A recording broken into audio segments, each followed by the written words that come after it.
সম্মানিত ভিউয়ার্স, আসসালামু আলাইকুম। আবারও এই নির্বাচনের মাধ্যমে এই দেশের সাধারণ জনগণ বুঝিয়ে দিয়ে গেছে যে কখনো তারা স্বাধীনতার পরাজয় শক্তির কাছে তারা কখনো মাথা নত করবে না। এই নির্বাচনের মাধ্যমে তারা আবারও তারা আমাদেরকে দেখিয়ে দিয়ে গেছেন। বিশেষ করে টাকলা ফোরাত কিংবা সারিয়ার কবির তারা নিয়ে টকশোতে বসে মুক্তিযোদ্ধারকে নিয়ে কটূক্তি করেছে এবং কি মুক্তিযোদ্ধা ৩০ লক্ষ হয়েছে তাদেরকে নিয়ে তারা অবজ্ঞা করেছে এবং কি ৩০ লক্ষ হয়নি, তারা কিছু মতান্তর করেছে। মতান্তরের মধ্যে তারা বলেছে মাত্র ৩ লক্ষ হয়েছে। আসলে মূল কথা হচ্ছে ৩০ লক্ষ কিংবা ৩ লক্ষ হোক না কেন, তাদের আপত্তি করার কেন কী আছে এখানে?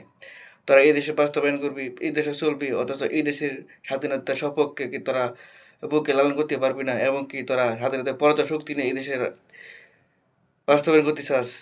এরা এই দেশের সাধারণ জনগণ এই নির্বাচনের মাধ্যমে তাদেরকে দেখিয়ে দিয়েছে। তারা চায় না তোরা তোরা এই দেশের বাস্তবায়ন করস কিংবা এই দেশের শক্তি প্রয়োগ করস।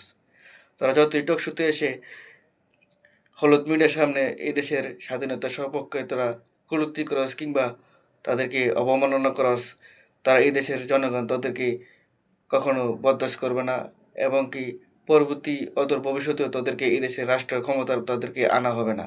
তারা এই দেশের জনগণ ভালো করে জানি তাদেরকে কোন স্থানে রাখলে তাদের স্থানগুলি তারা পূর্ণরূপ পাবে।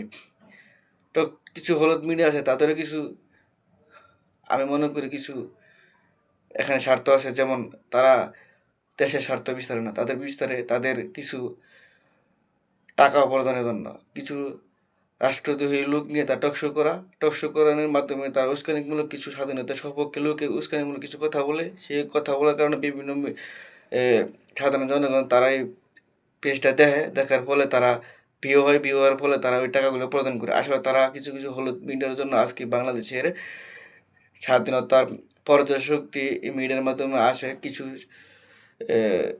লোক আসা এই স্বাধীনতার পক্ষে লোকগুলি নিয়ে তারা কটূক্তি করে কথা বলে সুযোগ পায়।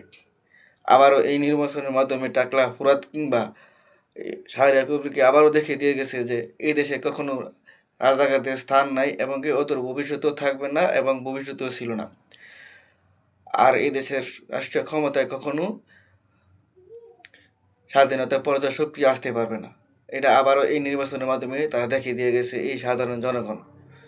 মাথায় চিন্তা রেখে টাকলা ফোরাত ভবিষ্যতে এই দেশের রাষ্ট্রীয় ক্ষমতায় আসতে গেলে এই দেশের সাধারণ মানুষের ভালোবাসা কিংবা স্বাধীনতার সপক্ষে লালন করে বুকে তারপরে এই দেশের বাস্তবায়ন করতে পারবে যদি রাষ্ট্রীয় ক্ষমতা আসতে চাস।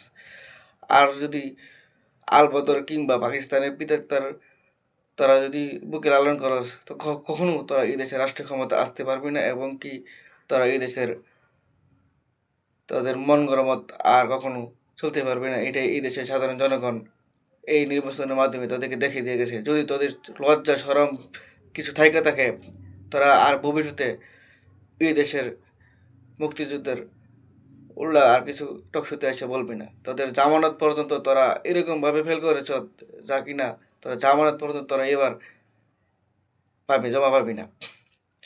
চিন্তা করে দেখ, তারা মিডিয়ার মধ্যে এসে যে বক বক বক বক করছ, সাধারণ জনগণ তাদের কথাগুলো কতটুকু গ্রহণ করছে এবং কতগুলো তাদেরকে ভালোবাসছে এই ভুলের মাধ্যমে তোরা তার বাস্তবায়ন প্রমাণ পেয়ে গেছ।